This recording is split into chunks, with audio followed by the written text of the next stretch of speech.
Days after my daughter's charity ball for her nonprofit organization, the accountant contacted me trembling.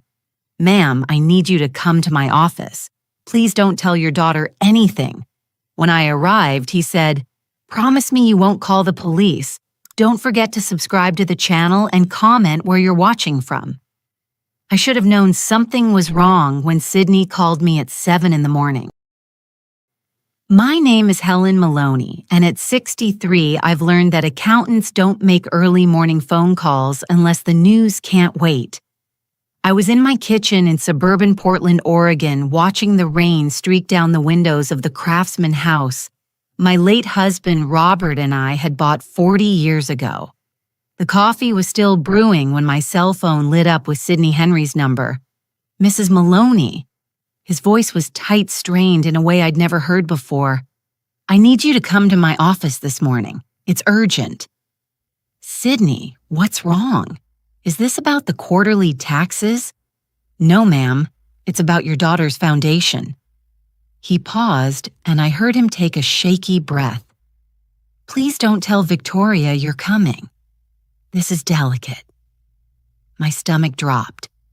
Victoria, my brilliant, ambitious daughter who had launched the Pacific Northwest Children's Education Fund 3 years ago. The daughter who had made me so proud with her dedication to helping underprivileged students get college scholarships. "I'll be there in an hour," I said. The drive to Sydney's office in downtown Portland felt like it took forever. Traffic on I-5 was its usual nightmare, but my mind was elsewhere. I kept thinking about the gala 4 nights ago, Victoria in her elegant navy dress, giving that passionate speech about the 42 students we'd helped this year. I donated $5,000 that night. I'd convinced 3 of my friends to write checks, too. Sydney's office was in an older building near the waterfront, the kind with creaking elevators and frosted glass doors. His secretary wasn't at her desk yet. Sydney opened his door before I could knock his face pale and drawn. He was 50-some normally, unflappable, the kind of man who wore bow ties and kept his desk meticulously organized. Today, he looked like he hadn't slept. "Thank you for coming," he said, ushering me inside quickly and closing the door. "Please sit down." I settled into the leather chair across from his desk, my purse clutched in my lap. "Sydney, you're frightening me. What's going on?" He sat down heavily, pulled off his glasses, and rubbed his eyes. When he looked at me again, there was something like pity in his expression that made my chest tighten. "Mrs. Maloney, I've been your family's accountant for 7 years. I've handled your taxes, your investments, your late husband's estate. You've always been honest and forthright with me." He opened a thick folder on his desk, "which is why this is so difficult. Just tell me," I said, my voice steadier than I felt. "Victoria asked me to handle the foundation's books 2 years ago. Standard nonprofit accounting, filing the 990s, tracking donations, managing expenses. I was happy to help. She's always been very organized, very professional." He turned the folder around to face me. 4 days ago, I was preparing the annual filing when I noticed some irregularities. Small things at first, a pattern in the transfer dates, some unusual categorizations. So I dug deeper. My hands were shaking as I reached for the folder. Inside were dozens of bank statements, transaction records, spreadsheets covered in yellow highlighter. "What am I looking at?" I asked. Sydney leaned forward. "Evidence of systematic fraud, Mrs. Maloney. Over the past 3 years, approximately 75% of all donations to the Pacific Northwest Children's Education Fund have been transferred into your daughter's personal accounts." The words didn't make sense at first. I stared at the numbers at the highlighted transfers. $50,000 here, $30,000 there, dozens of them, hundreds of thousands of dollars. "That's not possible," I whispered. "Victoria wouldn't. I have 3 years of records here. The pattern is consistent and deliberate." His voice was gentle but firm. The money comes in from donors, sits in the foundation account for 2 to 4 weeks, then gets transferred to an account under Victoria's name. The remaining 25% goes toward legitimate expenses, enough to maintain the appearance of a functioning charity. I felt like I was going to be sick. The scholarships, the students she talks about, those exist. Sydney said, but they're funded by the legitimate 25% plus money from a separate grant program she has no connection to. Your daughter has been taking credit for scholarships funded by the state government. My mind raced back through 3 years of memories. Victoria's condo, upgrade her new car, the European vacation she said was a gift from her boyfriend, the expensive clothes, the exclusive gym membership. I'd assumed her marketing job paid well, but now, why are you telling me this? I asked, my voice barely above a whisper. Sydney's expression became even more grave. Because I'm legally obligated to report this to the IRS and potentially to state authorities by tomorrow morning. Once I do that, there will be an investigation. Victoria could face federal charges. Wire fraud tax, evasion theft by deception. She could go to prison for 10 to 20 years. The room tilted. Prison. My daughter. The girl I'd raised who'd gotten straight A's, who'd been student body president, who'd volunteered at animal shelters and visited me every Sunday. I don't understand, I said. Why would she do this? I don't know, Mrs. Maloney, but I wanted you to see this first. You deserve to know before it becomes public, before the authorities are involved.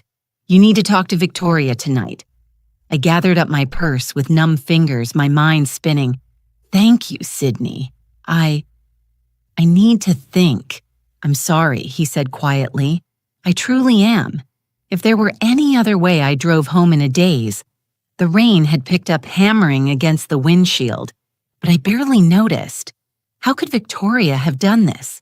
How could the daughter I thought I knew be capable of such calculated deception?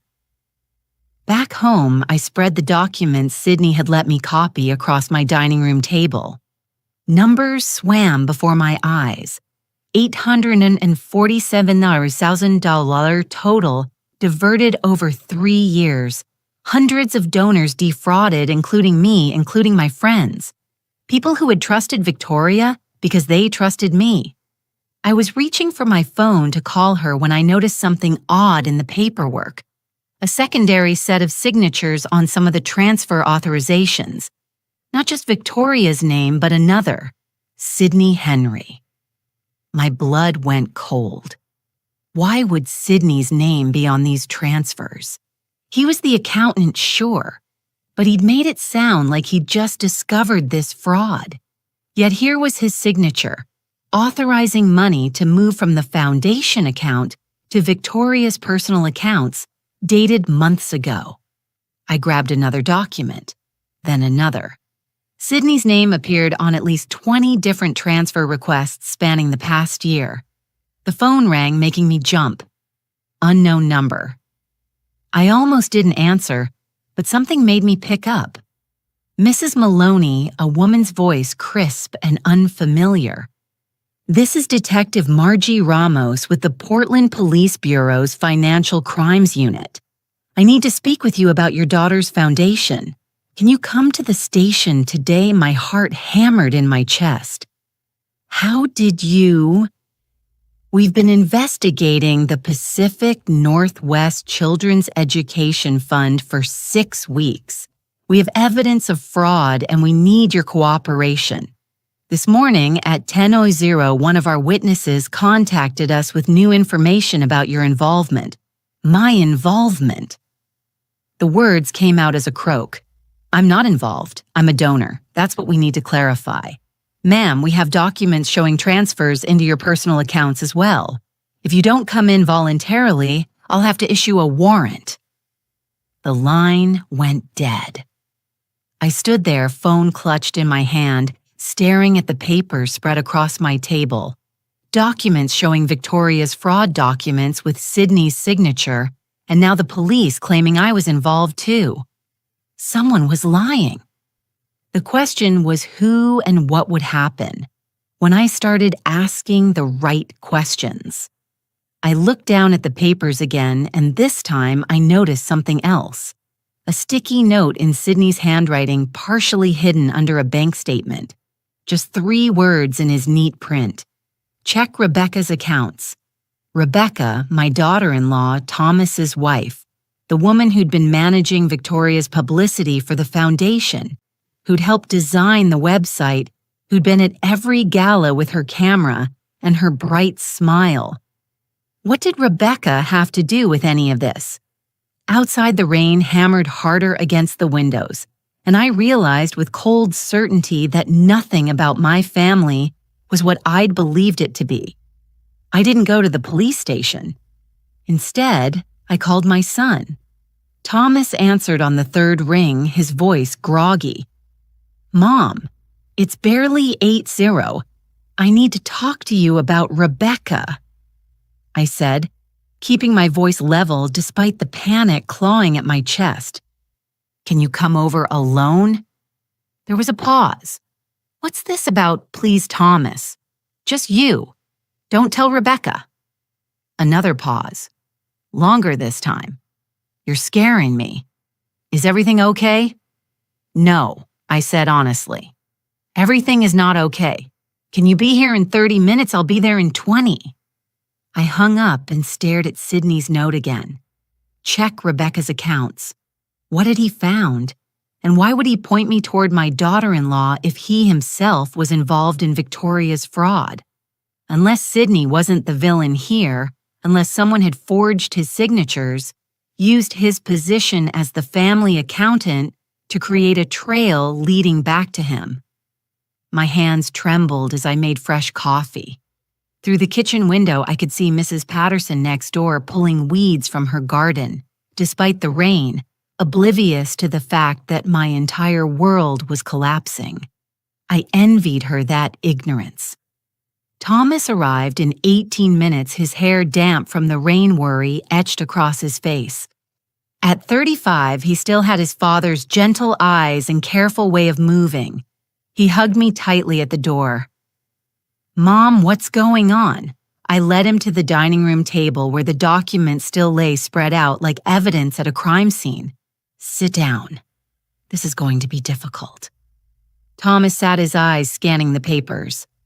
"What is all this? Victoria's foundation?" I said, my voice steadier now. "It's a fraud. She's been stealing from donors for 3 years, hundreds of thousands of dollars." His face went white. "That's impossible. Victoria would never look at the bank statements." I pushed the highlighted documents toward him. 75% of all donations went straight into her personal accounts. Sidney Henry called me this morning to show me. He said he's legally required to report it to the authorities today. Thomas picked up the papers with shaking hands, his eyes darting across the numbers. I watched him process it. The shock, the denial, the slow, horrible acceptance. "Oh my word," he whispered. "Oh, Victoria, what have you done?" "There's more," I said. "The police called me an hour ago. They claim they've been investigating for 6 weeks, and they say there's evidence of my involvement, transfers into my accounts." Thomas's head snapped up. "That's absurd. You've never been anything but a donor. I know that. You know that. But someone has fabricated evidence suggesting otherwise." I pulled out Sydney's note and handed it to Thomas. "And Sydney left me this. He wants me to check Rebecca's accounts." The color that had drained from Thomas's face didn't return. Instead, a different expression crossed his features. Something between fear and reluctance. "Mom, I don't think. What do you know?" I asked sharply. "Nothing. I don't know anything." But he wouldn't meet my eyes. Thomas Robert Maloney. "You look at me right now and tell me the truth." He finally looked up and I saw my little boy again, the one who'd never been able to lie to me successfully. "Rebecca has been stressed lately." "Really stressed? She's been taking calls at odd hours, staying up late on her laptop. When I ask what's wrong, she says it's just work stuff. Website design projects running over deadline. What kind of website design does she do? I asked, though I already knew the answer. Nonprofit sites, mostly. She did Victoria's foundation website. That's how they became close. Victoria recommended her to some other organizations. Thomas rubbed his face. Mom, are you saying you think Rebecca is involved in this? I don't know what I'm saying, but Sydney pointed me in her direction for a reason, and now I need to know why. I stood up. Does Rebecca have an office at your house? A place where she keeps her work files? She has a home office. Yeah, but Mom, we can't just go through her things. That's your sister could go to prison, I said flatly. And someone is trying to frame me as an accomplice. I need to know if Rebecca knows anything about this, and I need to know now. Thomas stood too torn between loyalty to his wife and loyalty to his family. She's at a client meeting until noon, but if we do this and she finds out, then we'll deal with it. Let's go. The drive to Thomas and Rebecca's house in the Selwood neighborhood took 15 minutes. It was a charming bungalow they'd bought 2 years ago. Another thing I'd thought was the result of Thomas's engineering salary. But now I wondered how much did website designers really make? Thomas's hands shook as he unlocked the door. Their golden retriever copper bounded up to greet us, tail wagging. The normally of it all made my chest ache. What was I doing sneaking into my daughter-in-law's office like a thief? But then I thought of Victoria in prison of myself under investigation, and I kept moving. Rebecca's office was at the back of the house, a small room with a window overlooking their garden. It was meticulously organized, color-coded files, a pristine desk with 2 monitors framed certificates on the wall for various web design achievements.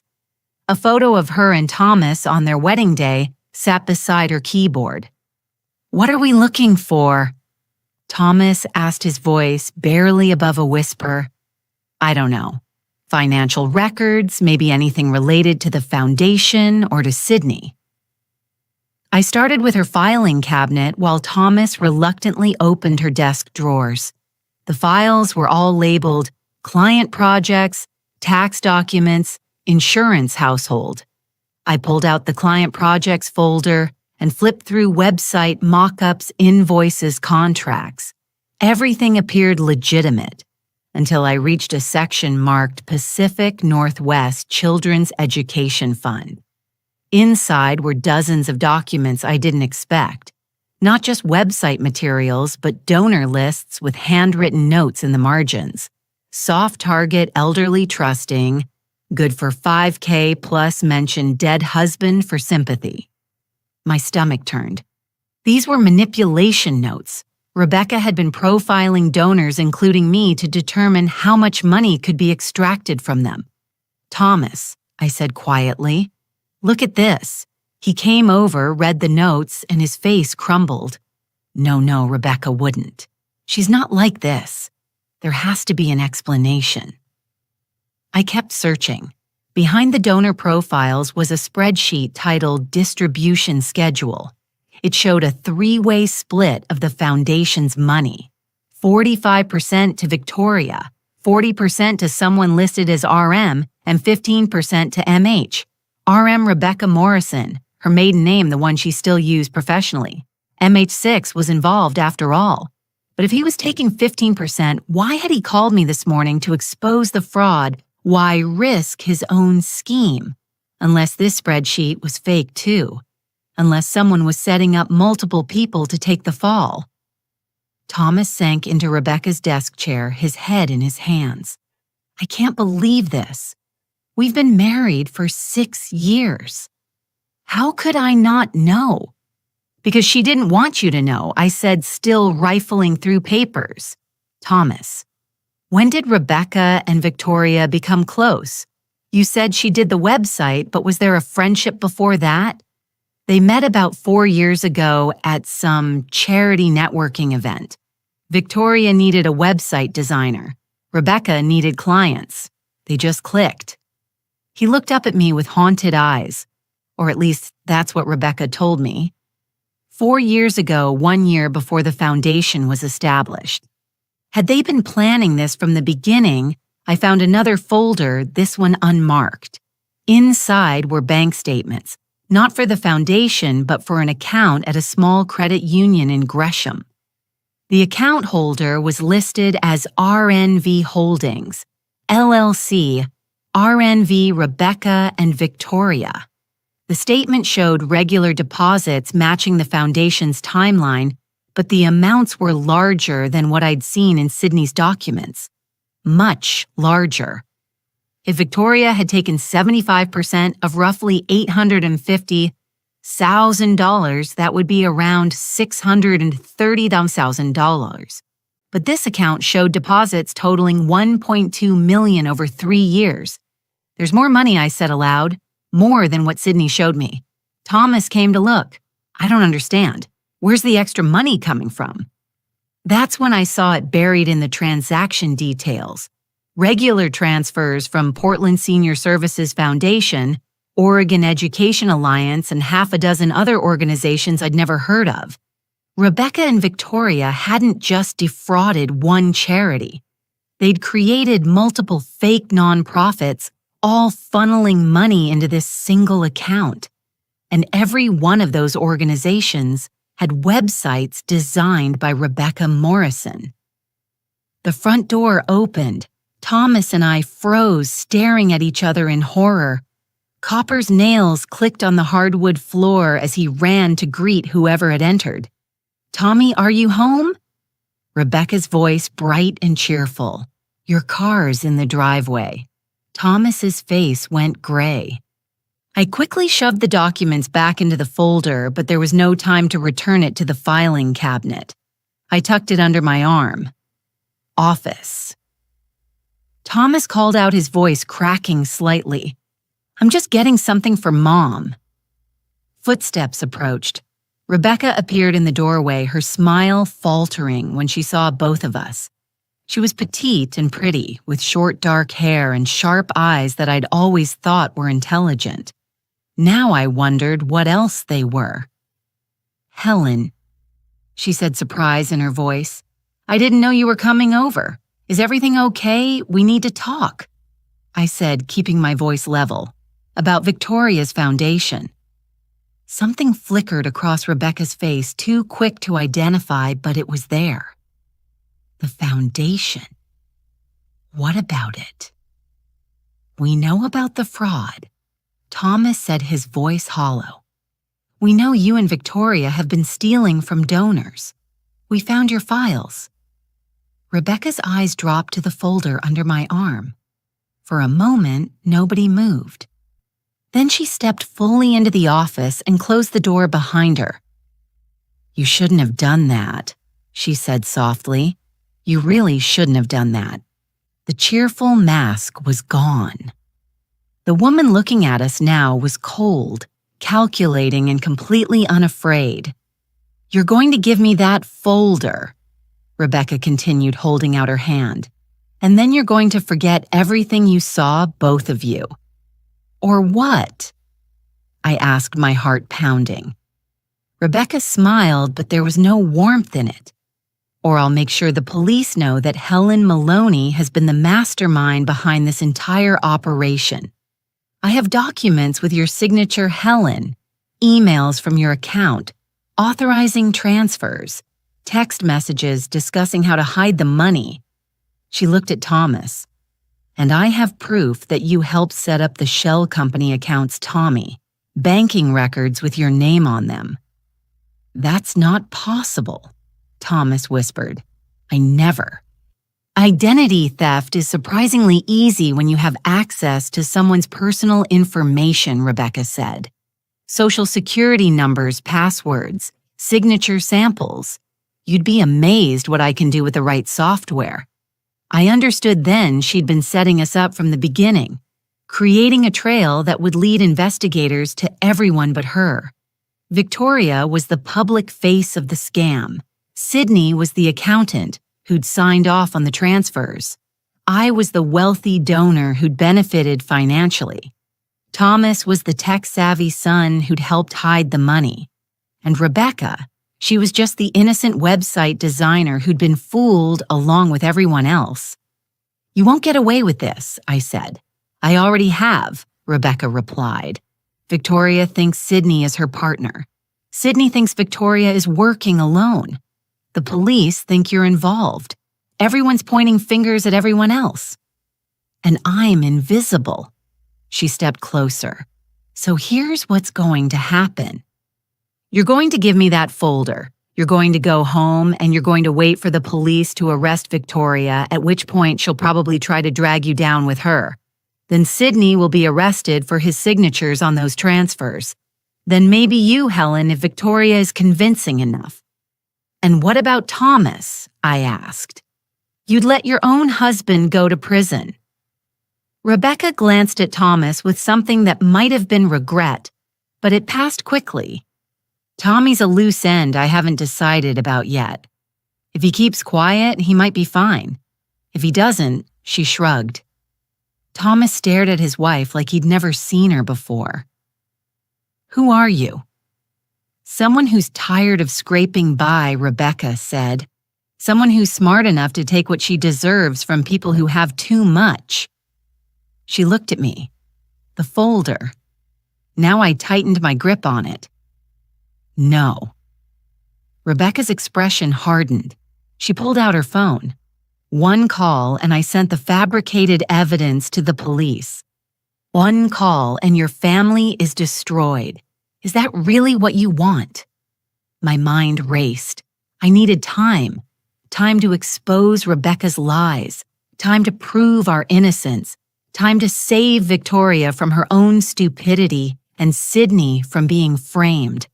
But standing here, in this office facing down my daughter-in-law's cold calculation, I realized something important.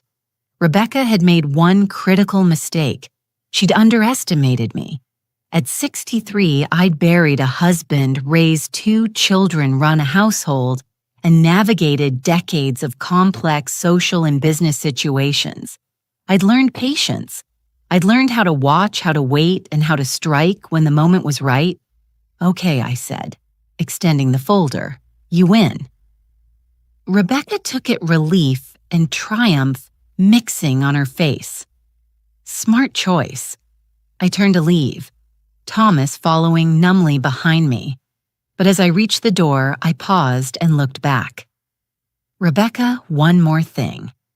When did you start recording this conversation?" Her face went blank. "What are you talking about?" I reached into my cardigan pocket and pulled out my phone, the screen showing a voice recording app that had been running since before Rebecca entered the room.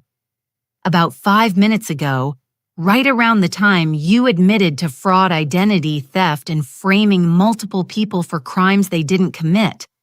The color drained from Rebecca's face. "You're not the only one who knows how to use technology," I said quietly. "And you're not the only one who's tired of people underestimating them." I walked out before she could respond. Thomas stumbling after me, and I didn't look back. But I knew one thing with absolute certainty. I just declared war, and Rebecca would be coming for me with everything she had. The question was whether I could expose her before she destroyed us all. I made it halfway to my car before Rebecca came after us. "You stupid woman!" she screamed from the doorway. "You have no idea what you've just done." Thomas grabbed my arm, pulling me faster. "Mom, get in the car now." We scrambled into my sedan, and I fumbled with the keys, my hands shaking so badly I could barely get them in the ignition.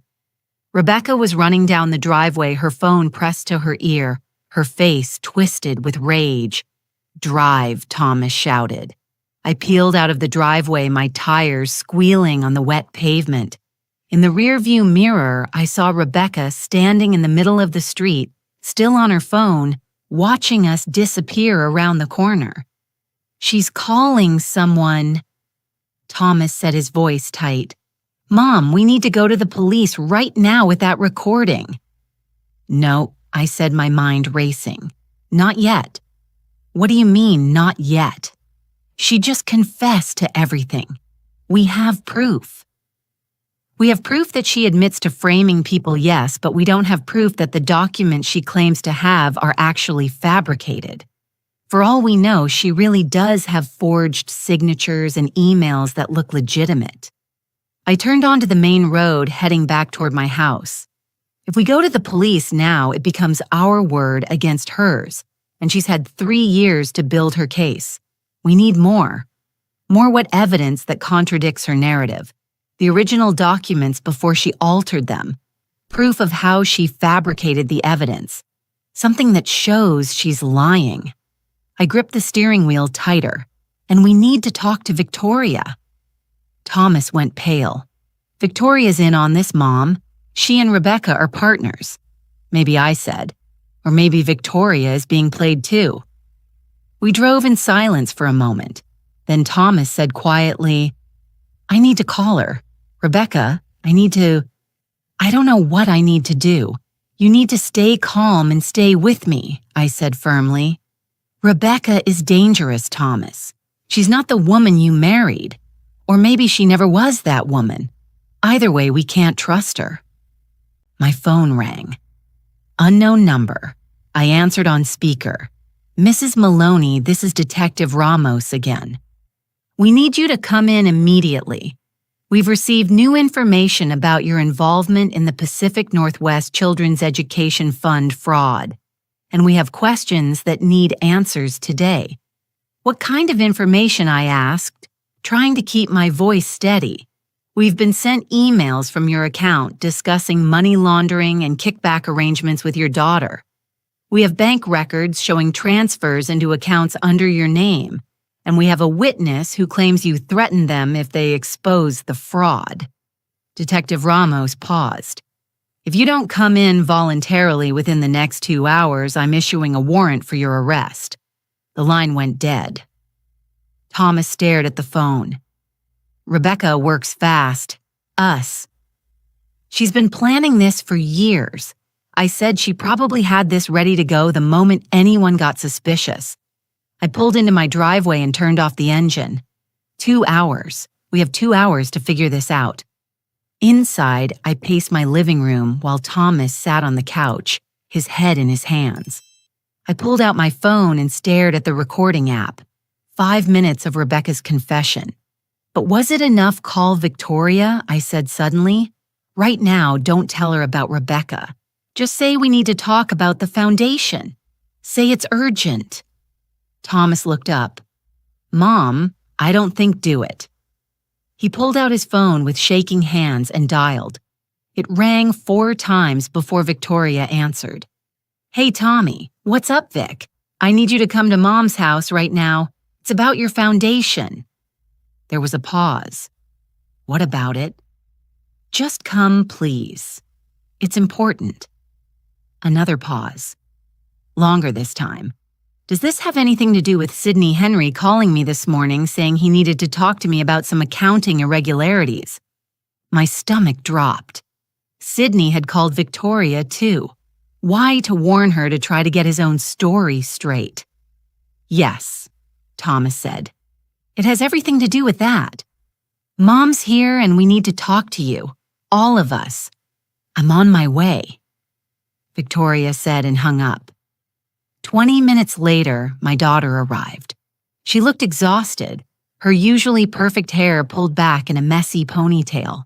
No makeup, dressed in yoga pants and an oversized sweatshirt. She hugged me at the door and I felt her trembling.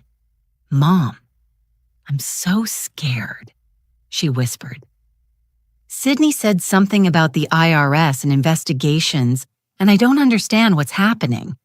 We sat in the living room, the 3 of us, what was left of my small family. I thought about Robert, gone 5 years now, and wondered what he would do in this situation. He'd always been the calm one, the problem solver. I missed him with an ache that never quite went away. Victoria, I said gently. I need you to tell me the truth about your foundation. All of it. She looked at me with red-rimmed eyes. What do you mean? I pulled out the copies of the bank statements Sydney had given me and laid them on the coffee table. 75% of your donations have been transferred to your personal accounts. Hundreds of thousands of dollars over 3 years. That's fraud, sweetheart. That's a federal crime. Victoria stared at the papers, her face draining of color. No, that's not. Those transfers were for operational expenses. Rebecca set up those accounts to manage the website, hosting and marketing costs, and event planning. And Rebecca set up the accounts I interrupted. Yes, she handles all the technical stuff, the banking, the website, the donor database. I'm just the face of the foundation, the one who talks to people and organizes events. Victoria looked between Thomas and me, panic rising in her voice. I don't understand financial stuff.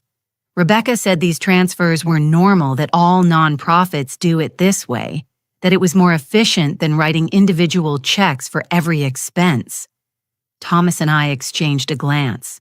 Vic, he said carefully, how much access does Rebecca have to your accounts, all of it? All of. She's my business manager. She has all my passwords, my bank information, my email access. She said it was easier that way so she could handle things while I focused on fundraising. Victoria's voice was rising. Why are you asking me this? What's going on? I took a deep breath. Rebecca has been stealing from your foundation, framing you for fraud, and setting up multiple people, including me, you and Thomas, to take the fall when it all comes crashing down. Victoria laughed a sharp, hysterical sound. That's insane. Rebecca's my best friend. She would never listen to this, I said, and played the recording. We sat in silence as Rebecca's voice filled the room, cold and calculating, admitting to fraud, identity theft, and framing multiple people, admitting that Victoria thought Sydney was her partner when he wasn't, admitting that she'd fabricated evidence against all of us. When it finished, Victoria was crying. I don't understand. Why would she do this? I trusted her. She was like a sister to me. Because you were a perfect sigh, I said not unkindly, young, ambitious, focused on your career instead of the details. You let her handle everything because you trusted her, and she used that trust to build an empire of fraud with you as the face of it. But the students, Victoria sobbed. The scholarships we gave out, those were real. I met those kids. I saw them get accepted to college. Those scholarships came from legitimate grant money and the small percentage of donations Rebecca actually let through. I explained she needed some of it to be real to maintain the illusion, but the rest, she and her network, have been pocketing it. Her network, Thomas asked sharply. I'd been thinking about that. Rebecca couldn't do this alone. She needed help. Someone to create the fake documents. Maybe someone with access to financial systems. Maybe even someone inside the organizations she was defrauding. The doorbell rang. We all froze. Through the front window, I could see an unmarked sedan in my driveway. Detective Ramos probably come to arrest me. But when I opened the door, it wasn't the detective standing there. It was Sidney Henry, and he looked terrified. Please, he said, his voice barely above a whisper. Please let me in. I need to explain before it's too late. I stood aside and he rushed in, closing the door quickly behind him. He saw Victoria and Thomas in the living room and his shoulders sagged with relief. Thank heaven you're all here, he said. We don't have much time. Time for what? I asked. Sidney, you need to start talking right now. He sat down heavily, pulling off his glasses and rubbing his eyes. The same gesture I'd seen this morning, which now felt like a lifetime ago. Rebecca Morrison came to me 18 months ago. She said she was doing bookkeeping for several small nonprofits and needed an accountant to file their tax forms. Standard work. I had no reason to refuse. Go on, I said. 3 months in, I started noticing irregularities, money moving in ways that didn't make sense. I confronted her and she said it was just poor record keeping from the nonprofits themselves, that she was cleaning it up. I believed her. He looked at Victoria. Then she told me about your foundation, said you needed help with your books, and asked if I'd take you on as a client. Since I already did your mother's taxes, I thought it would be convenient. You're saying she targeted you, Thomas said. Used you to legitimize the fraud? Yes. And once I was involved, she started forging my signature on documents. I didn't know until 2 weeks ago when I was doing the annual filing and saw signatures that weren't mine. I compared them to my records.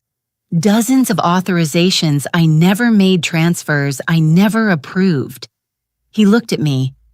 That's why I called you this morning. I was trying to warn you before the whole thing exploded. I thought Victoria was the mastermind and Rebecca was just helping. I thought if I could get you involved, maybe you could talk sense into Victoria before the IRS came down on all of us. But you left me that note I said about checking Rebecca's accounts, because after I called you, I dug deeper. I found the R&V Holdings account, the multiple charities, all of it. And I realized Victoria couldn't be the mastermind. She doesn't have the technical skills, but Rebecca does. He pulled a flash drive from his pocket. I copied everything. All the real records, all the forged documents, all the email trails showing how Rebecca manipulated everyone. It's all here. I took the flash drive. Hope blooming in my chest for the first time since this morning. This can prove we're innocent. It can prove Rebecca Morrison is running a criminal enterprise and framing half of Portland to cover her tracks, Sydney said. But we need to get this to the authorities before she does any more damage. That's when my phone rang again. Detective Ramos, I answered on speaker. Mrs. Maloney, I'm outside your house with a warrant for your arrest. Please come out with your hands visible. Through the window, I saw 3 police cars pulling up to my curb. She did it, Thomas whispered. Rebecca actually did it. Sydney stood up, gripping the flash drive. I'll talk to them. I'll explain. No, I said, an idea forming. Sydney, how good are you with computers? I'm an accountant. Decent, I suppose. Why? Because Rebecca has been fabricating evidence using digital forgeries. Can you tell the difference between a real document and a forged one? If I have the original files and metadata, yes. Why? Because we're going to prove Rebecca is a liar, but we need to do it carefully. If we just hand over that flash drive, she'll claim it's been tampered with, that we fabricated it to frame her. I looked at my children at Sydney and made a decision. I'm going to go out there and cooperate with the police. I'm going to let them arrest me. Mom, no, Victoria cried. Listen to me. While I'm at the station, Sydney, you and Thomas are going to take that flash drive and make copies. Send them to 3 different lawyers. 1 for me, 1 for Victoria, 1 for yourself. Then you're going to contact the FBI because this crosses state lines. If Rebecca's been running multiple fake charities, the FBI has forensic accountants who can verify the documents are real. What about Rebecca, Thomas asked. She thinks she's won. She thinks I'm about to be arrested and you're all going to fall apart. She's going to get comfortable, maybe even cocky. I moved toward the door. That's when people make mistakes. Mrs. Maloney, this is dangerous. Sydney said, if Rebecca realizes what we're doing, then we'd better work fast. The doorbell rang again, followed by a loud knock. Police. We have a warrant. I looked at my children one last time. Victoria, whose ambition had made her vulnerable to manipulation. Thomas, whose love had blinded him to his wife's true nature. Both of them looking at me with fear and trust in equal measure. Your father used to say that the best defense is patience and preparation. I told them, Rebecca has been preparing for 3 years, but she forgot one thing. I've been preparing my whole life to protect this family. I opened the door. Detective Ramos stood there with 2 uniformed officers, warrant in hand. Helen Maloney, you're under arrest for wire fraud, conspiracy to commit fraud, and money laundering, she said, pulling out handcuffs. You have the right to remain silent. As they cuffed my hands behind my back and led me to the police car, I saw my neighbors watching from their windows. Mrs. Patterson stood frozen in her garden hand over her mouth in shock. The mailman had stopped mid-delivery to stare, but I held my head high because I knew something Rebecca didn't. I'd raised 2 smart, capable children who knew right from wrong. I had an accountant who was tired of being used as a pawn. And I had 5 minutes of recorded confession that proved exactly who the real criminal was. Most importantly, I had something Rebecca would never have. A family that, despite everything, would fight for each other. As the police car pulled away from my house, I looked back to see Thomas and Sydney already heading to Thomas's car. The flash drive clutched in Sydney's hand. The game wasn't over. It had just begun. And this time, Rebecca Morrison was playing against someone who'd had 63 years to learn how to win. The interrogation room at the Portland Police Bureau was exactly what you'd expect. Gray walls, metal table, fluorescent lights that hummed incessantly. Detective Margie Ramos sat across from me, a folder thick with what I assumed was fabricated evidence spread between us. I'd been here for 3 hours. They'd processed me, fingerprinted me, taken my photo like a common criminal. The whole time I kept my expression calm, almost serene. It clearly frustrated Detective Ramos. Mrs. Maloney, we have emails from your account discussing kickback arrangements with your daughter, Victoria, she said for the 3rd time, sliding printouts across the table. We have bank statements showing transfers of stolen money into accounts under your name. We have testimony from a witness who says you've been involved in this fraud from the beginning. I looked at the emails without touching them. They were good forgeries. I'd give Rebecca that much. They had my email address, my writing style. Even referenced specific family details that made them seem authentic. Those aren't real, I said calmly. They came from your email server, Mrs. Maloney. Then someone accessed my account and sent them. Have you checked the IP addresses, the metadata? Detective Ramos's jaw tightened. We're conducting a full forensic analysis. Good, because you'll find those emails were sent from locations I've never been at times when I can prove I was somewhere else.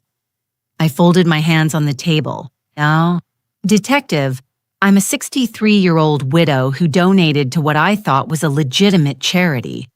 I was deceived just like dozens of other donors. The person you should be investigating is Rebecca Morrison. Your daughter-in-law, Detective Ramos, raised an eyebrow. The witness who came forward with this evidence. My heart sank.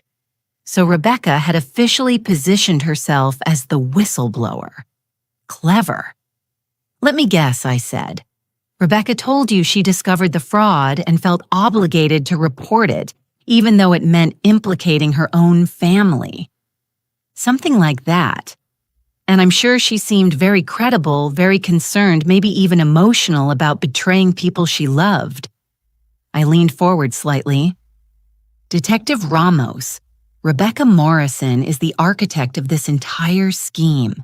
She's been running multiple fraudulent charities for at least 3 years, using my daughter as a front forging documents, stealing identities, and setting up anyone who might expose her. That's a serious accusation. I have proof. A recording of her admitting to fraud, identity, theft, and conspiracy. I reached for my phone, then remembered they'd taken it. It's on my phone in the voice recording app. Detective Ramos made a note. We'll examine it. But Mrs. Maloney, even if this recording exists, Rebecca Morrison has already provided us with explanations for her involvement. She claims she was hired by your daughter to manage the foundation's technical infrastructure, and that she only recently discovered the fraud when she was reviewing files for tax purposes. That's a lie. Can you prove it? My accountant, Sidney Henry, has evidence. Financial records, forged signatures, email trails showing how Rebecca manipulated everyone involved. I kept my voice steady despite the panic rising in my chest. He has everything on a flash drive. We've spoken to Mr. Henry. He came in an hour ago. Detective Ramos consulted her notes. He claims to have evidence, yes, but he also has his own signatures on dozens of fraudulent transfer authorizations. Right now, Mr. Henry appears to be either a co-conspirator or severely negligent in his duties as an accountant. His signatures were forged. So he says, our forensic team is analyzing them now. She closed her folder.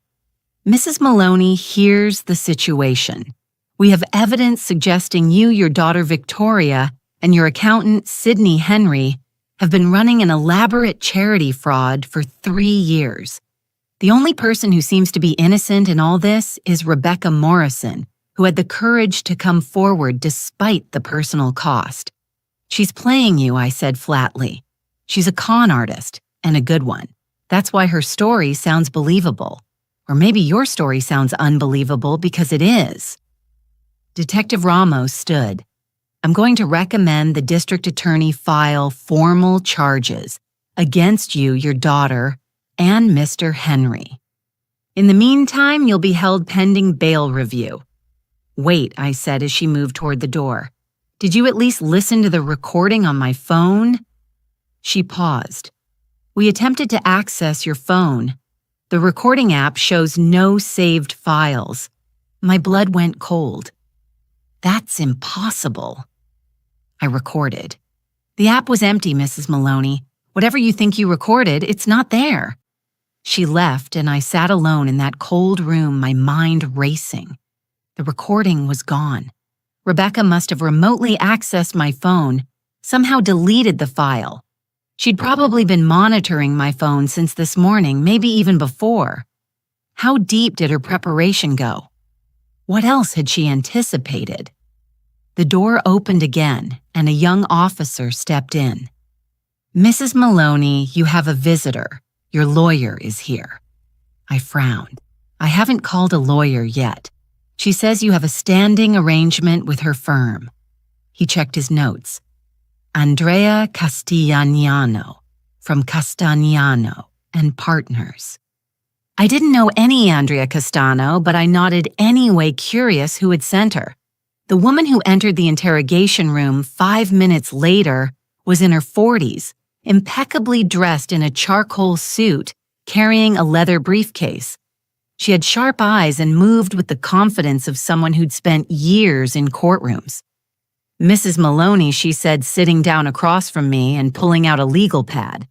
My name is Andrea Castigliano.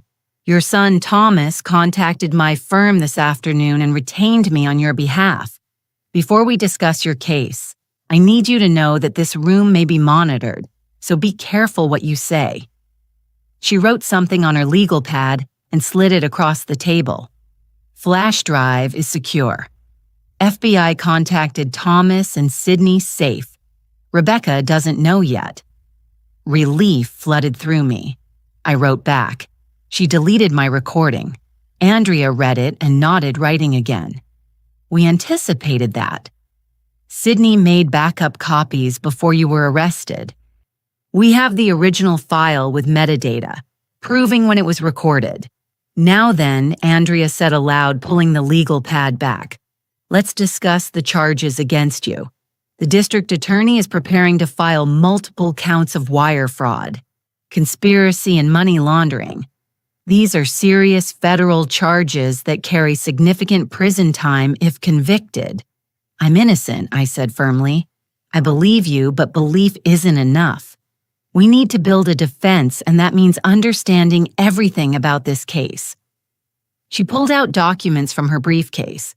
I've reviewed the preliminary evidence, the emails, the bank statements, the witness testimony from Rebecca Morrison.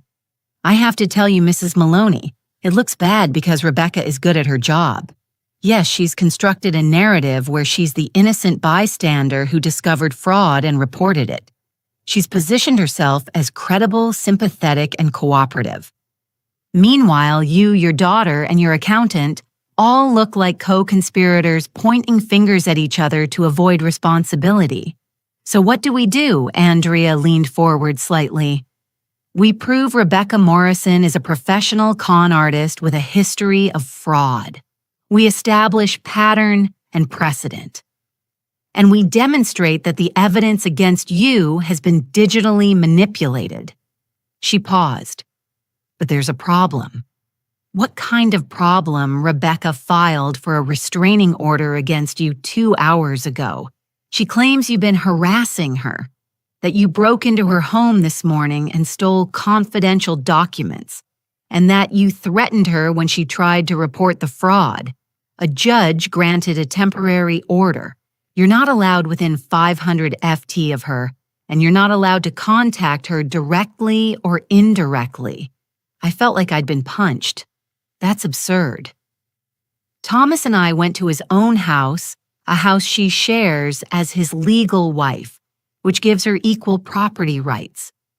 Legally, you did enter without her permission while she wasn't present. Andrea held up a hand. I know the context. I know you were investigating, but Rebecca has twisted it into evidence of harassment and witness intimidation. She's neutralizing me, I said. Understanding. Donning the restraining order means I can't confront her, can't investigate her, can't get anywhere near her. Exactly. And it makes you look guilty, like you're targeting an innocent witness who exposed your crimes. Andrea wrote something else on her pad, but the restraining order works both ways. She can't come near you either. We can use that. What about Victoria? I asked. Has Rebecca gotten to her? Andrea's expression grew grim. Your daughter was brought in for questioning 3 hours ago. She's in another interrogation room right now. According to my colleague who's representing her, Victoria is not handling this well. What does that mean? It means she's scared, confused, and starting to panic. The detective interviewing her is very good at her job, and Victoria is beginning to consider taking a plea deal for crimes she didn't commit, for crimes she can't prove she didn't commit. The evidence against her is overwhelming. Mrs. Maloney, her name is on everything, her signatures, her accounts, her foundation. Rebecca made sure of that. Andrea leaned back. If Victoria takes a deal and testifies against you and Sydney claiming you were the masterminds and she was just a naive participant, the prosecution's case becomes nearly airtight. I closed my eyes, trying to think through the implications. Rebecca had orchestrated this perfectly. Victoria would panic and turn on us to save herself. I'd be seen as the manipulative mother who used her own daughter for fraud. Sydney would be the corrupt accountant who enabled it all, and Rebecca would walk away free, probably with most of the money safely hidden in offshore accounts. We need to talk to Victoria, I said, before she makes a mistake she can't undo. I'll arrange it, but Mrs. Maloney, there's something else you need to know. Andrea's voice dropped lower. Rebecca Morrison isn't working alone. We've been doing background research, and we found connections between her and at least 3 other people involved in similar charity fraud schemes across the Pacific Northwest. A network. I breathed. She mentioned that on the recording. Yes, and one of those people is someone you know. Andrea pulled out a photograph and slid it across the table. I stared at the photo, my mouth going dry. It was a surveillance image from what looked like a coffee shop, Rebecca sitting across from someone, papers spread between them. The other person in the photo was Detective Margie Ramos. That was taken 6 weeks ago, Andrea said quietly. Around the time Detective Ramos claims her investigation into the Pacific Northwest Children's Education Fund began. She's corrupt, I whispered. The detective investigating us is working with Rebecca. We don't have proof of that yet. This photo shows a meeting, nothing more. They could have a legitimate connection. Maybe Detective Ramos was conducting preliminary interviews, but Andrea's tone suggested she didn't believe that. What we do know is that Detective Ramos has been pushing this investigation in a very specific direction, and that direction benefits Rebecca Morrison. The door opened abruptly. A different officer stepped in. Mrs. Maloney, we're moving you to a holding cell. Your bail hearing is scheduled for tomorrow morning. Andrea stood. I'll be there. In the meantime, say nothing to anyone about this case. Don't talk to other inmates. Don't talk to guards. Don't talk to detectives. Understand? I nodded, and they led me away. The holding cell was small and cold with a metal bench and a thin mattress. I sat there as evening turned to night, thinking about everything that had happened in the past 12 hours. This morning I'd been a respectable widow whose biggest worry was whether to replant the roses in my garden. Now I was a suspected felon facing federal charges sitting in a jail cell while my family fell apart. But I wasn't broken. Not yet. Around midnight, a guard came to the cell. Maloney, you have a phone call. I followed her to a phone on the wall in a small alcove. You have 5 minutes, she said, and stepped back to give me minimal privacy. I picked up the receiver. Hello, Helen. Rebecca's voice smooth and cold. I thought we should talk. My grip tightened on the phone. The restraining order says you can't contact me. It says nothing about me contacting you. And this call isn't being recorded because I'm using a burner phone and calling the jail's general line. No one will ever know we talked. What do you want? I want you to understand something. You think you're clever, getting that recording, sending Thomas and Sydney off with evidence, hiring a lawyer. You think you're going to expose me and save your family? She laughed softly. You're not. Do you know why I said nothing? Because I've been planning this for 4 years, Helen. 4 years. I've anticipated every move, prepared for every contingency. That recording you made, I knew you'd try something like that. So I had remote access to your phone, ready to go. The flash drive Sydney has. Half of those files are corrupted or incomplete, and the ones that aren't can be explained away as his attempt to cover his own involvement. Your lawyer? She's good, but she's outmatched. You can't win this, I said. But my voice sounded weak, even to my own ears. I already have. Tomorrow morning, Victoria is going to take a plea deal. She's going to testify that you and Sydney masterminded the fraud, and she was too naive to understand what was happening. The prosecutor has already drafted the agreement. Rebecca's voice hardened. And then you're going to plead guilty too. Never. Oh, you will. Because if you don't, I'm going to destroy Thomas. I have evidence, real evidence, not forgeries, that will put him in prison for 20 years. Documents he actually did sign, accounts he actually did help me open back when we were first married. And I told him it was for estate planning. I've been building an insurance policy against my husband for 6 years. Helen, if you fight this, if you don't take a deal, I will burn Thomas's life to the ground. My heart hammered in my chest. You're bluffing. Am I? Tomorrow morning, ask your lawyer to check the federal court filings. You'll find a sealed indictment against Thomas Joseph Maloney for wire fraud and conspiracy. It's already been filed. All I have to do is give the word and it gets unsealed. Your son goes to prison, loses his engineering license, loses everything, unless you cooperate. What do you want? I asked, hating the tremor in my voice. Plead guilty. Serve your time. Let Victoria serve hers. In 5 to 7 years, you'll both be released, and this will be over. You'll still have some life left to live, but if you fight me, I'll make sure you die in prison and your children's lives are destroyed. All of you, Victoria, Thomas, and their futures gone. Why are you doing this? I whispered. Why us? 'Cause you have everything I never did. Respect, stability, a family that actually cares about you. I grew up with nothing, Helen. Foster homes, abuse, poverty. I clawed my way up from nothing and people like you, people who've had easy lives. You look down on people like me without even realizing it. Her voice was bitter. So yes, I took your money. I used your daughter. I fooled your son. And I'm gonna watch your family crumble because you deserve it. The line went dead. I stood there, phone in hand, staring at the wall. The guard came over. Time's up, Maloney. Back in the cell, I lay on the thin mattress and stared at the ceiling. Rebecca had thought of everything.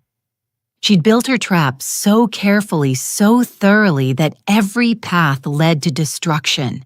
But as I lay there in the darkness, I realized something. Rebecca had made one mistake, one critical error in her perfect plan. She'd underestimated how far a mother would go to protect her children.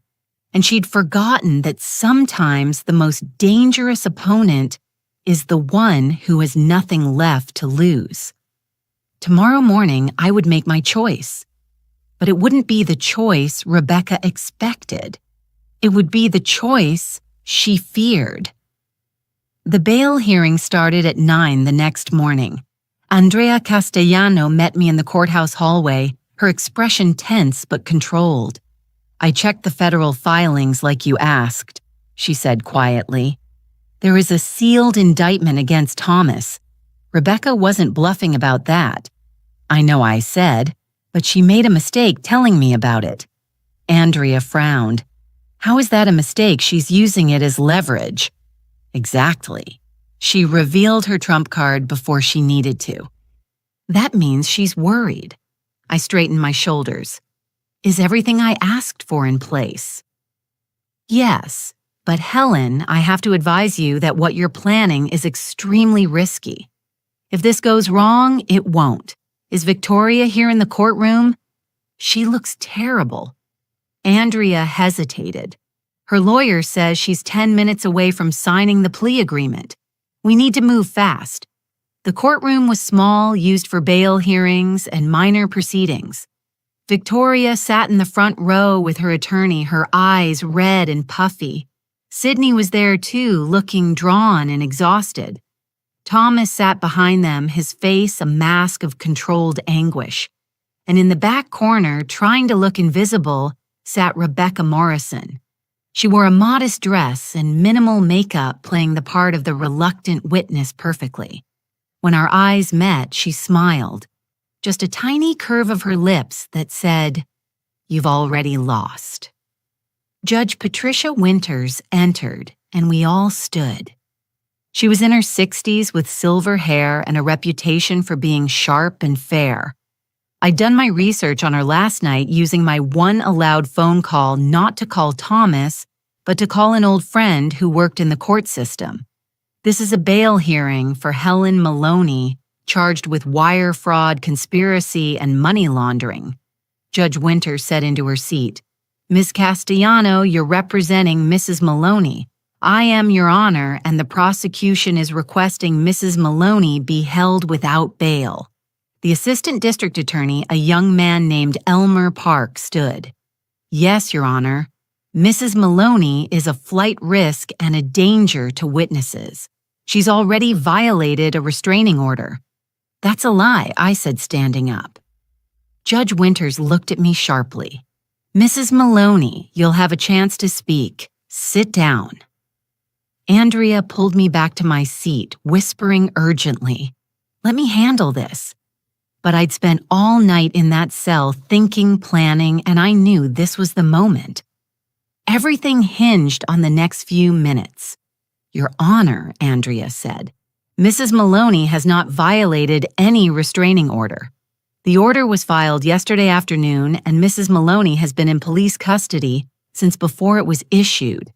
As for being a flight risk, Mrs. Maloney is a 63-year-old widow with deep roots in this community. She has no criminal record, no passport, and no intention of fleeing. The prosecution has evidence suggesting Mrs. Maloney has been orchestrating a complex fraud for 3 years," Elmer Park countered. "That level of sophistication and premeditation indicates someone capable of planning an escape." "Mrs. Maloney isn't the sophisticated criminal here," Andrea said. "If I may, Your Honor, there are significant irregularities in this case that suggest the real perpetrator is still at large." Judge Winters leaned forward. "What kind of irregularities? May I approach with evidence, Your Honor?" The judge nodded, and Andrea brought forward a laptop. "Your Honor, we have digital forensic evidence showing that the emails allegedly sent from Mrs. Maloney's account were actually sent from IP addresses in different states, addresses that match locations where Rebecca Morrison, the prosecution's key witness, was traveling at the time." Rebecca's smile faltered slightly. "We also have evidence," Andrea continued, "that the bank accounts allegedly controlled by Mrs. Maloney were actually opened using forged identity documents, and that the real account controller was someone with extensive computer expertise Mrs. Maloney does not possess. This is speculation," Elmer Park objected. "The forensic analysis isn't complete." "It is now," Andrea said calmly.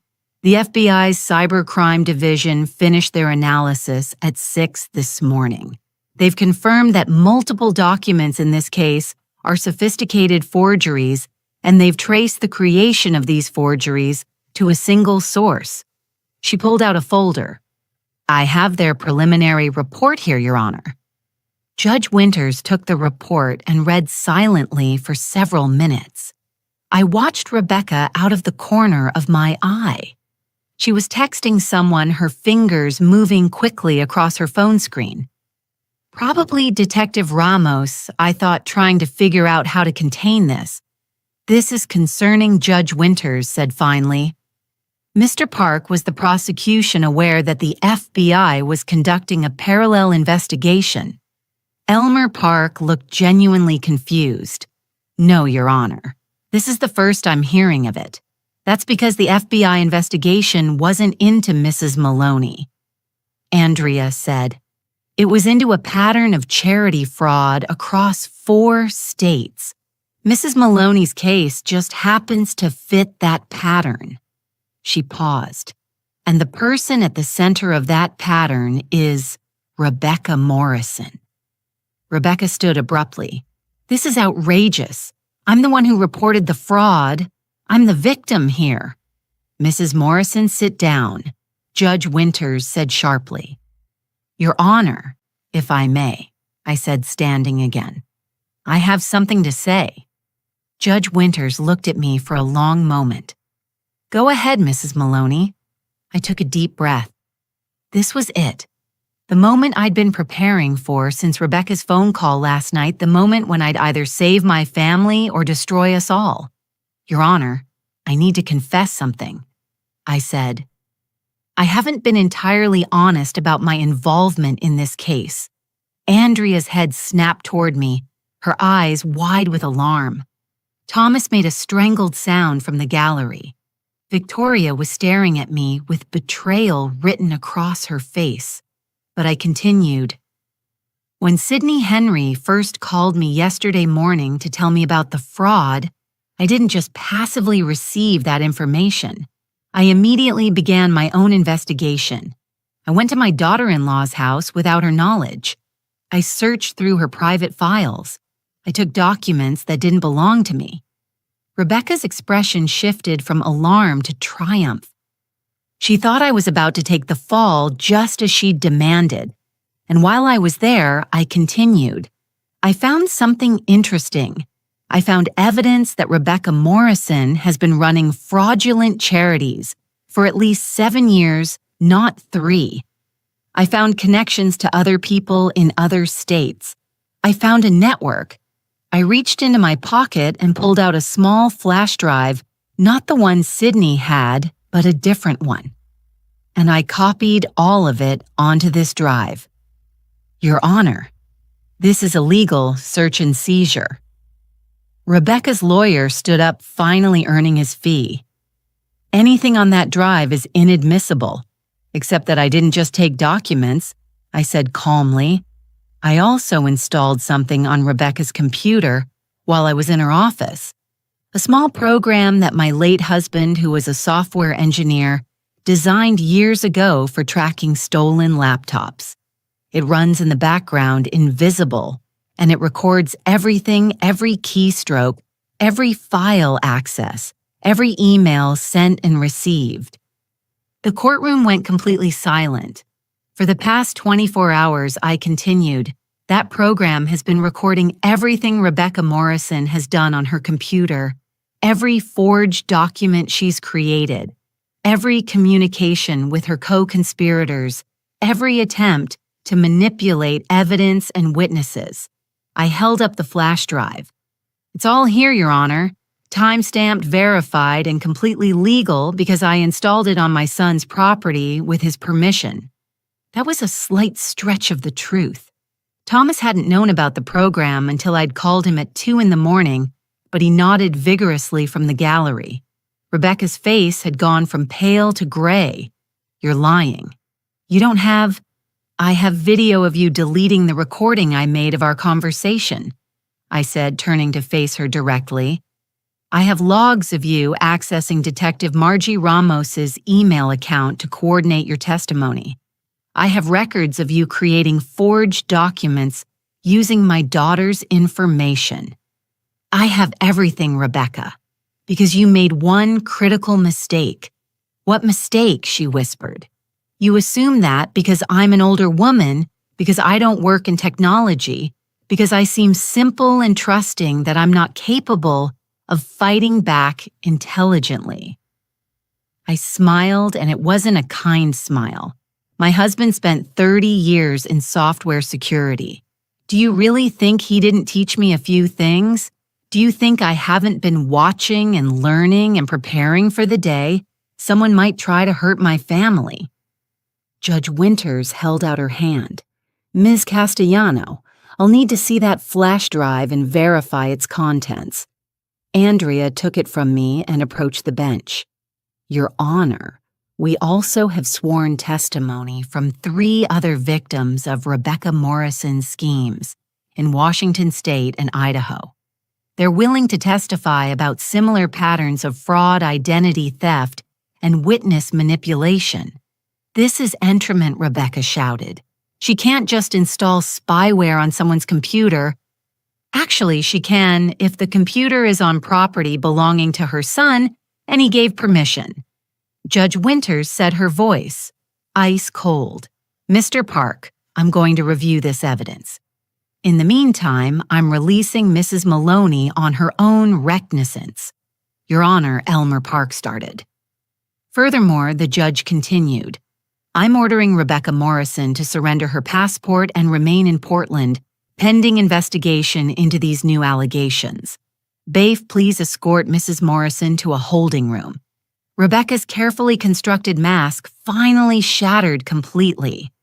No, you can't do this. I'm the victim. They're framing me. But the bailiff was already moving toward her. Rebecca looked wildly around the courtroom, her eyes landing on Detective Ramos, who had quietly stood and was edging toward the exit. Margie, do something, Rebecca screamed. You promised. Detective Ramos froze. Judge Winters's eyes narrowed. Detective Ramos, please remain in the courtroom, the judge said. I have some questions for you about your investigation into this matter. Everything happened quickly after that. Rebecca was escorted out, still shouting denials and threats. Detective Ramos was asked to explain her relationship with Rebecca Morrison. Elmer Park, looking stunned, requested an emergency meeting with his superiors, and I stood there watching it all unfold, feeling 63 years of life experience settle into place like armor. Victoria approached me, tears streaming down her face. Mom, I was going to take the plea deal. I was going to testify against you. I know, sweetheart, I said, pulling her into a hug, but you didn't. That's what matters. Thomas hugged me from the other side, and I felt him shaking. Mom, when did you install that program on Rebecca's computer? I didn't, I admitted quietly. I was bluffing. The flash drive has the documents I took from her office, but there's no spyware, no recordings of the past 24 hours. Thomas pulled back, staring at me. You were bluffing, but you sounded so certain because I knew Rebecca would react exactly the way she did. Guilty people always reveal themselves when they panic. I looked at Andrea, who was trying very hard not to smile. The FBI investigation is real, though. I spent my phone call last night contacting a friend whose son works in the Portland field office. I told him everything I knew, and he agreed to fast-track the forensic analysis. The forgeries are real. The pattern across multiple states is real. I just needed Rebecca to think I had more evidence than I actually did, so she'd expose herself. Sydney joined us looking dazed. Helen, you orchestrated this entire thing. You let yourself be arrested knowing that Rebecca would get overconfident and make mistakes. Rebecca spent years planning her crime, I said. But she planned for young, inexperienced opponents. She planned for people who would panic or fold under pressure. She didn't plan for someone who's lived long enough to understand patience strategy and how to use an opponent's arrogance against them. What about Thomas's indictment? Victoria asked. Rebecca said the indictment is real, Andrea interjected. But it's also based entirely on forged evidence. With the FBI's findings and Rebecca's behavior today, that indictment will be dismissed within 48 hours. A court clerk approached. M. Castellano, Judge Winters would like to see you and Mrs. Maloney in her chambers. We followed her to a small office behind the courtroom. Judge Winters sat behind her desk. The flash drive connected to her computer. Documents spread before her. Mrs. Maloney, she said, what you did was extraordinarily risky. If Rebecca Morrison hadn't reacted the way she did, if Detective Ramos hadn't been there to implicate herself, your bluff could have backfired spectacularly. I know, Your Honor, I said, but I also knew my daughter-in-law. I knew she couldn't resist gloating when she thought she'd won, and I knew that when confronted with evidence she believed could destroy her, she'd panic and reveal her true nature. Judge Winters studied me for a long moment. You remind me of my mother. She was a quiet woman, unassuming, the kind of person people overlooked, but she was the strongest person I ever knew. She handed the flash drive back to Andrea. The documents on here, combined with the FBI's forensic analysis and the testimony from other victims, should be sufficient to build a case against Rebecca Morrison and her co-conspirators. All charges against you will be dropped. And Victoria and Sydney, the evidence suggests your daughter was manipulated and your accountant was used. I expect those charges will be dropped as well, though they'll need to cooperate fully with the ongoing investigation. I nodded, feeling a weight lift from my shoulders that I hadn't fully acknowledged until it was gone. Mrs. Maloney, Judge Winters added, I strongly advise you to let law enforcement handle this from here forward. No more investigations, no more confrontations, no more risks. Yes, Your Honor, I said.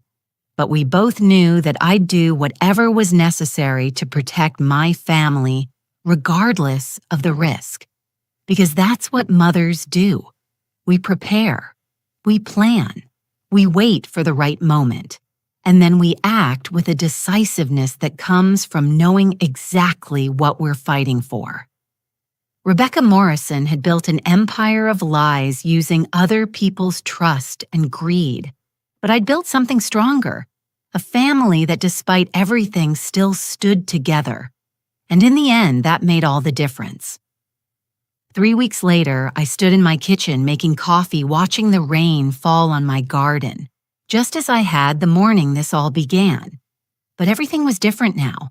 The charges against me, Victoria and Sydney, had been formally dropped.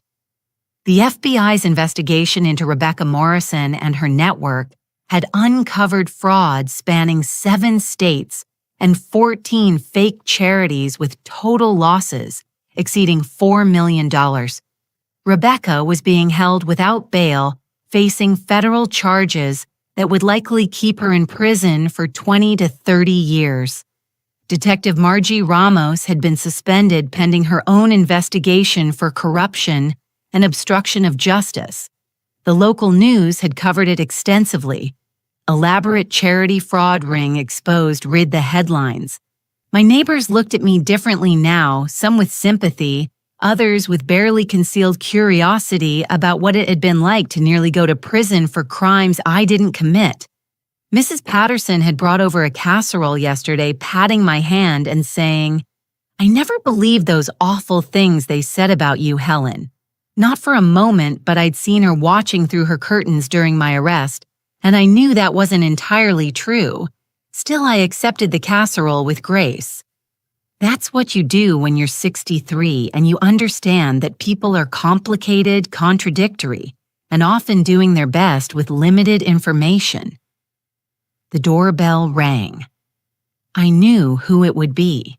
Victoria had called this morning asking if she could come over to talk. Really talk, she'd said. Not just the surface conversations we'd been having since the court hearing. I opened the door to find my daughter standing there with 2 grocery bags. "I brought lunch," she said, and I thought maybe we could cook together like we used to. "I'd like that," I said, stepping aside to let her in. We worked side by side in the kitchen, chopping vegetables for a stir-fry, falling into a comfortable rhythm that reminded me of when she was a teenager before ambition and independence had pulled her in a dozen different directions. Mom, Victoria said, finally setting down her knife, "I need to apologize to you for so many things. You don't have to." "Yes, I do. Please let me say this." She turned to face me, tears already forming in her eyes. I was so obsessed with building something impressive, with making a name for myself, that I stopped paying attention to the details. I let Rebecca handle everything because it was easier than learning how to do it myself. I trusted her because trusting was simpler than verifying. "You were deceived by a professional con artist," I said gently. "That's not a moral failing, Victoria, but it is, Mom. It's arrogance. I thought I was too smart to be fooled, too savvy to be manipulated, and that arrogance made me vulnerable." She wiped her eyes. "And then when everything fell apart, I almost betrayed you. I was going to take that plea deal. I was going to testify that you and Sydney were the masterminds because I was scared and I wanted to save myself. But you didn't," I reminded her. "Only because you stopped me before I could. Only because you were smart enough and brave enough to see through Rebecca's trap." Victoria's voice cracked. "I'm 28 years old, Mom. I have 2 degrees and a successful career, and I couldn't figure out what a 63-year-old woman figured out in less than 24 hours. What does that say about me?" I set down my own knife and took her hands. "It says you're human. It says you're young and still learning. And it says that maybe there's value in lived experience that can't be taught in any university. I feel like such a fool. Then be a fool who learns from her mistakes, I said. Rebecca targeted you precisely because you're ambitious and trusting. Those aren't bad qualities, Victoria. They're good qualities that were exploited by someone with bad intentions. The lesson isn't to stop being ambitious or to stop trusting people. The lesson is to verify, to pay attention to details, and to remember that if something seems too easy, it probably is. She hugged me then, holding on tight like she used to when she was small and scared of thunderstorms. I don't know what I would have done if you'd gone to prison because of me. You would have survived, I said simply, and you would have fought to clear my name just like I fought to protect you. That's what family does. We finished cooking in a more comfortable silence, and over lunch, Victoria told me about her plans. The foundation was being dissolved. Of course, its reputation was destroyed beyond repair, but several legitimate charities had reached out interested in hiring her for fundraising work. I told them I needed time, she said. Time to figure out who I am when I'm not trying to be impressive or successful or whatever I thought I needed to be. That sounds wise. I said, I'm thinking about going back to school, maybe getting a degree in nonprofit management, actually learning how to do this properly, instead of just winging it. She picked at her food, but I'm also scared. Scared that everyone will always see me as the woman who was duped by a con artist. Scared that I'll never be able to rebuild my credibility. People forget, I said. Not completely, but enough.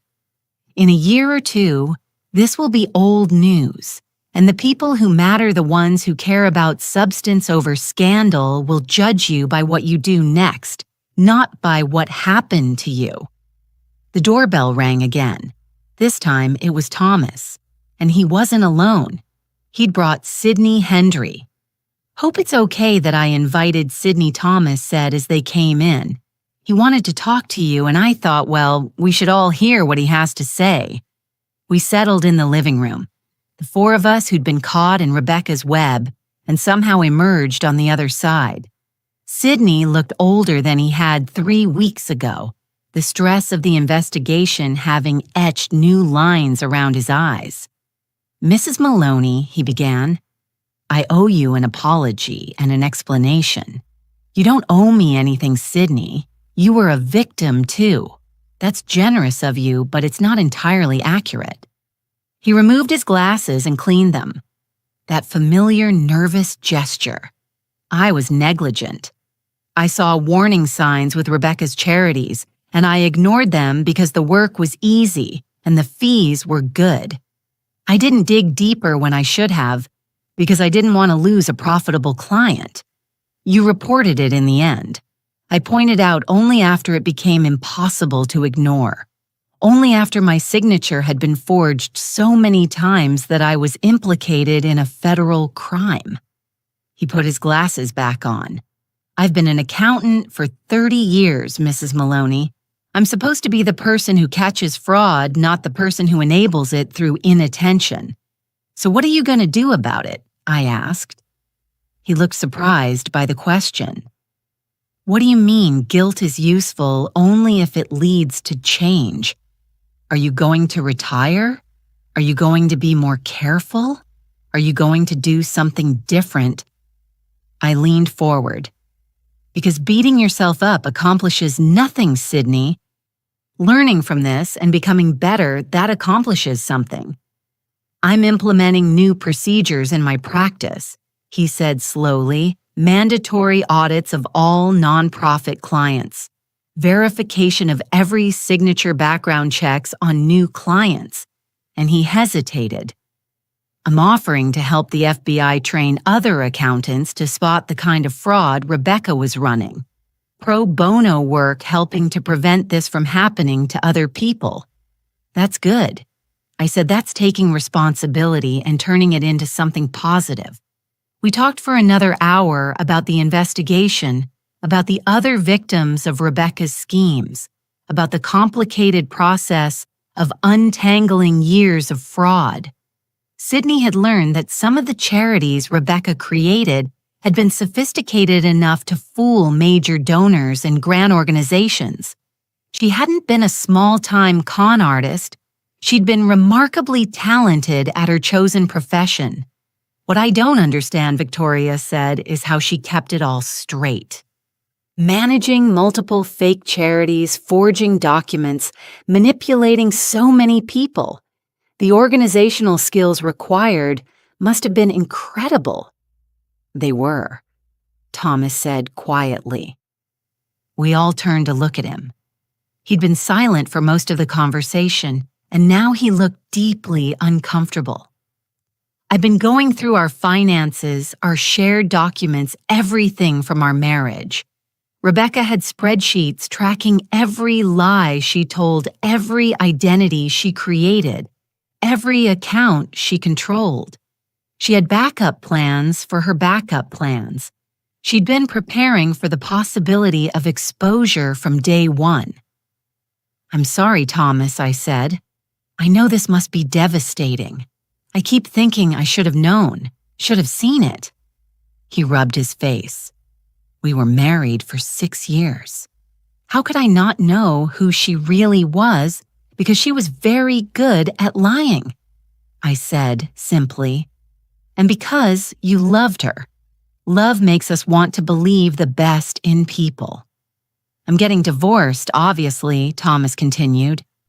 The paperwork is already filed, but Mom, there's something else. He pulled out a folder. Rebecca had files on all of us.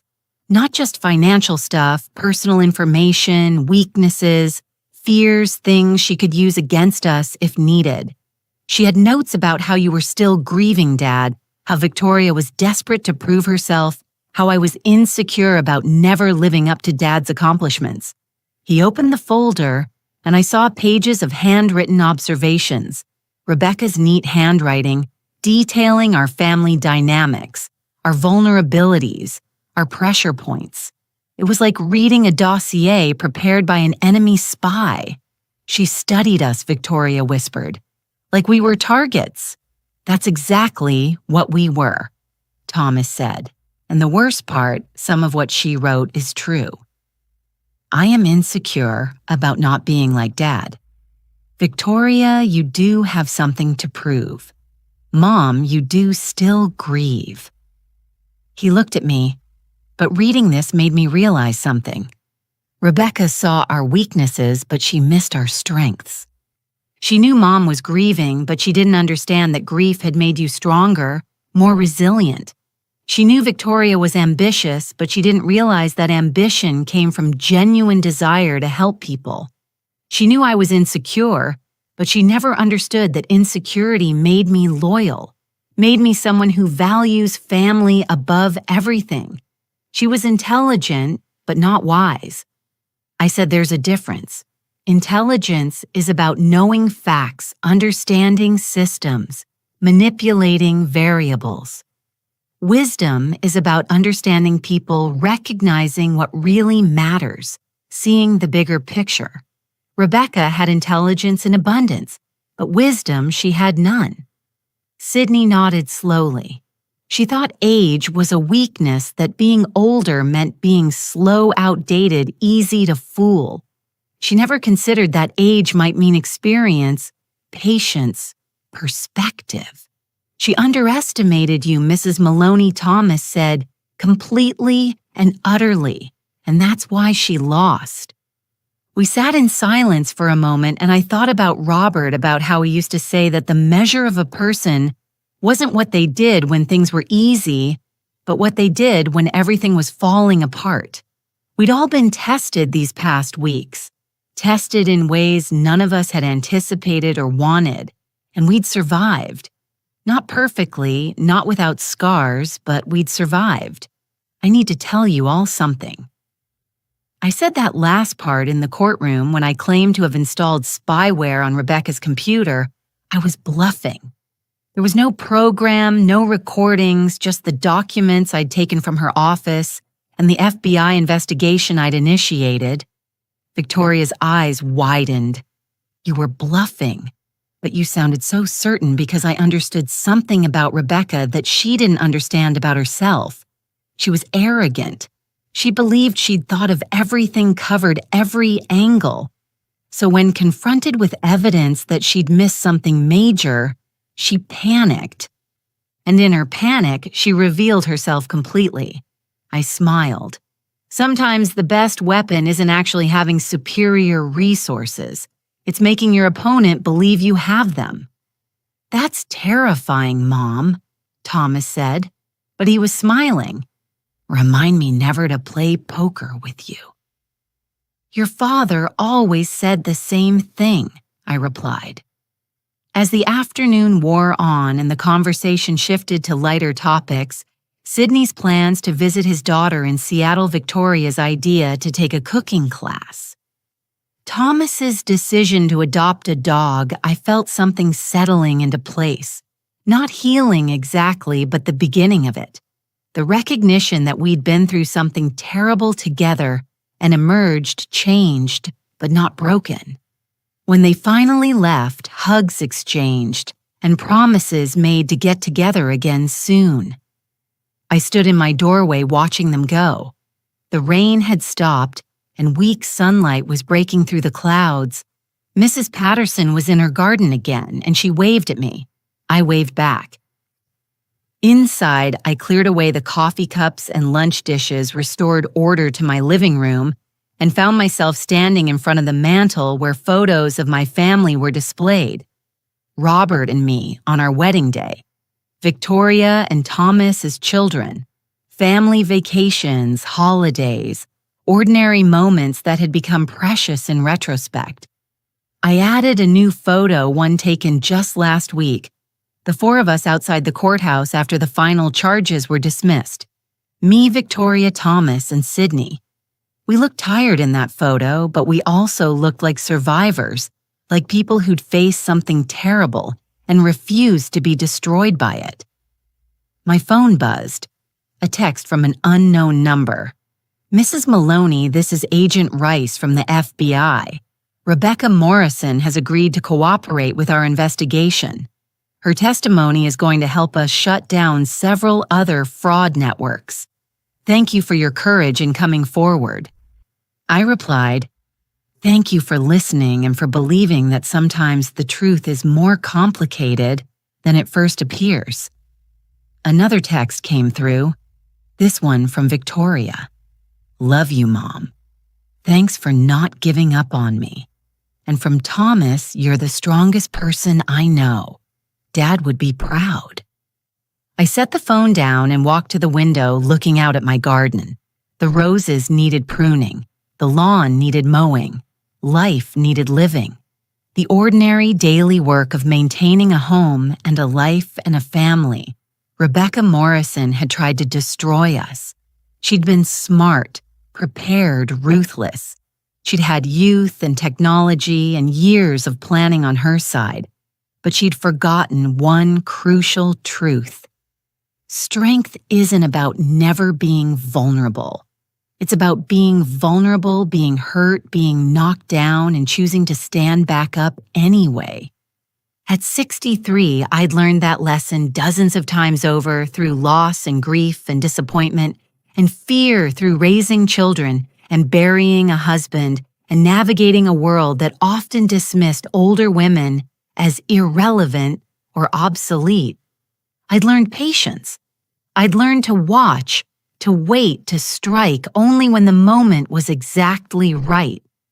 I'd learned that wisdom isn't about knowing everything. It's about knowing what matters and what doesn't, what's worth fighting for and what's worth letting go. Most importantly, I'd learned that the battles worth winning are rarely won through force or aggression. They're won through intelligence, through understanding human nature, through strategic thinking and careful preparation. Rebecca had been intelligent, but I had been wise, and in the end, wisdom had triumphed. I made myself a cup of tea and sat down with a book I'd been meaning to read for months. Outside, the sun continued to break through the clouds, and somewhere in the distance, I could hear children laughing. Life went on. It always did, and I was still here to live it.